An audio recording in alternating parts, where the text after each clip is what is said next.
প্রিয় দর্শক, আসসালামু আলাইকুম। আজকে আমি এসেছি আদমদীঘি উপজেলায় আদম বাবার মাজারে। এটা বগুড়া জেলা আদমদীঘি উপজেলার ভেতরে এই আদম বাবার মাজার। এটা হচ্ছে যে মেন গেট। দেখেন, আমি এখন এই মাত্র মেন গেট থেকে ভিতরে প্রবেশ করলাম। আমি আজকে এই আদম বাবার মাজার এবং আদম দিঘি, এখানে একটা দিঘি রয়েছে, আদম বাবার নামে নামকরণ করা হয়েছে এই দিঘিটির। শুধু তাই নয়, এই উপজেলা আদমদীঘি উপজেলাও কিন্তু আদম বাবার নামে নামকরণ করা হয়েছে। তাই আমি আজকে আদমদীঘি আদম বাবার মাজার এবং আদম দিঘি এই দুটার ইতিহাস সম্পর্কে জানাবো, তুলে ধরবো।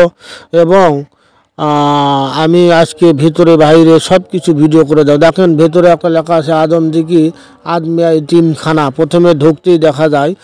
আর এই বিশাল একটা বিল্ডিং দেখতে পাচ্ছেন, বাবার মাজারের সাথেই রয়েছে। এখানে লেখা আছে আদমদীঘি আদম বাবার মাজার, মসজিদ এবং সংস্কার হচ্ছে অজুখানা। মাজারে ঢোকার আগে বাবার মাজারে প্রবেশ করার আগে অবশ্যই আপনারা যারা আসবেন সবাই এখানে প্রথমে অজু করে নেবেন, পাক পবিত্র হয়ে তারপরে মাজারে অবশ্যই প্রবেশ করবেন। এটা পবিত্র জায়গা। এটা হচ্ছে মাজারের মেন গেট। আমি ভেতরে প্রবেশ করলাম। আপনারা একটু আমার সাথে থাকেন, সম্পূর্ণ ভিডিও অবশ্যই দেখবেন, তাহলে সব কিছুই জানতে পারবেন। শুরুতে মাজারে প্রবেশ করার আগে প্রথমেই একজনের কবর দেখা যাচ্ছে। এখানে লেখা আছে মরহুম আলহাজ জয়নুদ্দিন আহমেদ দরবেশ বাবা। ইনি হলেন দরবেশ বাবা। আর এদের সামনে যেটা দেখতে পাচ্ছেন এটাই হচ্ছে মাজার আদম বাবার মাজার। এটাই আদম বাবা আরাকান রাজ্য থেকে 12 জন শিষ্য নিয়ে আদমদীঘি এসেছিলেন এবং আদমদীঘিতে আস্তানা তৈরি করেছিলেন। যে 12 জন, দেখেন এখানে লেখা আছে ওলিয়ে কামেল হজরত বাবা আদম রাজনহুর মাজার। এটাই কিন্তু আদম বাবার মাজার, আপনারা দেখেন। আর এটা কিন্তু আর একটা গেট অপর দিকে। এই মাজারে দুইটা গেট রয়েছে, একটা হচ্ছে দিঘি সংলগ্ন এবং একটা হচ্ছে থানা সংলগ্ন, উত্তর পাশে এবং দক্ষিণ পাশে। যাই হোক, আমি আপনাদেরকে দেখাই মাজারটি সম্পূর্ণ দেখেন ভালোভাবে।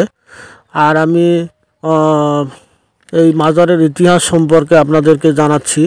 আদম বাবা 12 জন শিষ্য নিয়ে এখানে এসেছিলেন। তার মধ্যে অন্যতম যারা, তাদের নাম হচ্ছে শাহ তুরকান, শির মোকাম, শাহ বন্দিগি, শাহ জালাল, শাহ ফরমান ও শাহ আরেফিন।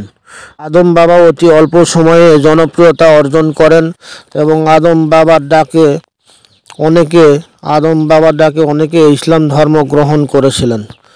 আদম বাবা যখন সেখানে আস্তানা তৈরি করেন তখন সেখানে পানির খুব সংকট ছিল, তাই বিশাল একটি দিঘি খনন করা হয়েছিল।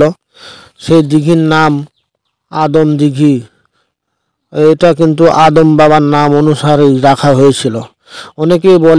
এলাকার অনেকেই বলে এই দিঘির নাম আদমের দিঘি।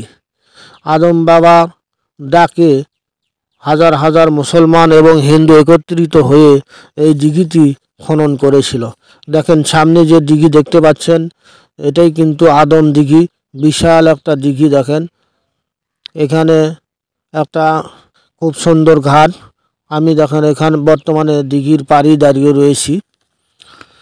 তারপর রাজা বল্লাল সেনের সাথে যখন মুসলমানের যুদ্ধ সংঘটিত হয়েছিল তখন সেই যুদ্ধে আদম বাবা আহত হয়েছিল শত্রুপক্ষের হামলায়। তারপর আহত অবস্থায় আদম বাবার হুকুমে তাকে আদমদীঘি আনা হয়েছিল। কিছুদিন পর আদম বাবা মৃত্যুবরণ করেন। তারপরে এই দিঘির পাড়েই তাকে কবর দেওয়া হয় এবং বর্তমানে এটাই কিন্তু তার মাজার। দেখেন, মাজারের সাথে একটা দান বাক্স রয়েছে। আমি সাধ্যমতো কিছু টাকা দান করলাম এই আদমদীঘি মাজার এবং আদমদীঘির সম্পর্কে এবং এর ইতিহাস জানার জন্য। এখানে এই আদম বাবার মসজিদের যিনি দায়িত্ব রয়েছেন, মাজারের যিনি দায়িত্ব রয়েছেন, সেই মুরব্বি চাচার সাথে এখন কথা বলবো। তার কাছ থেকে আরও অনেক কিছু জানার চেষ্টা করব, আপনারা অবশ্যই শুনবেন।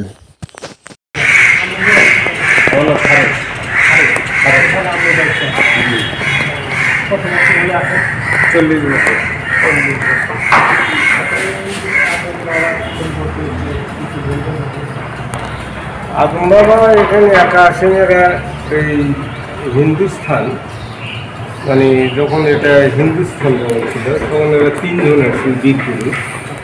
এরা কোথাও থেকে আসছে আমাদের স্মরণ নেই, কিন্তু 3 জন আসছে এখানে।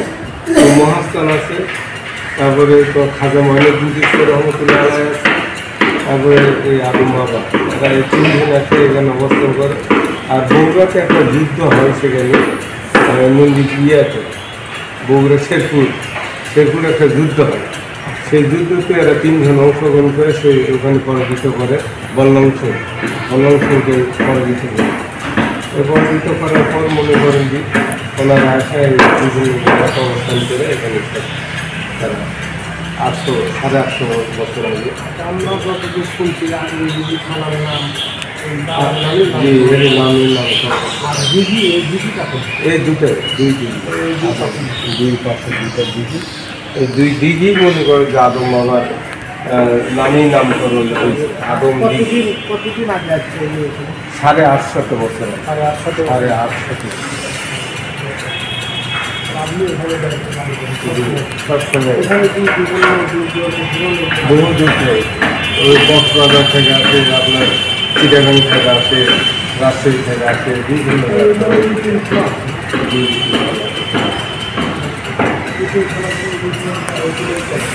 না এখানকার ছিল না, সরকারি আছে।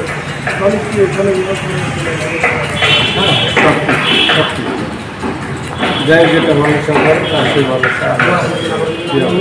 দর্শক, ভিডিওটি কেমন লাগলো অবশ্যই লাইক কমেন্ট করে জানাবেন। আর যদি আমার এই ভিডিওটি ভালো লাগে তাহলে আমার এই চ্যানেলটি সাবস্ক্রাইব করবেন, তাহলে অবশ্যই নতুন নতুন ভিডিও দেখতে পারবেন। আমি আজকের মতো বিদায় নিচ্ছি, আগামীতে আবারও নতুন কোনো ভিডিও নিয়ে হাজির হব। সেই পর্যন্ত অপেক্ষা করুন। সবাই ভালো থাকেন, সুন্দর থাকেন, সুস্থ থাকেন। খোদা হাফেজ।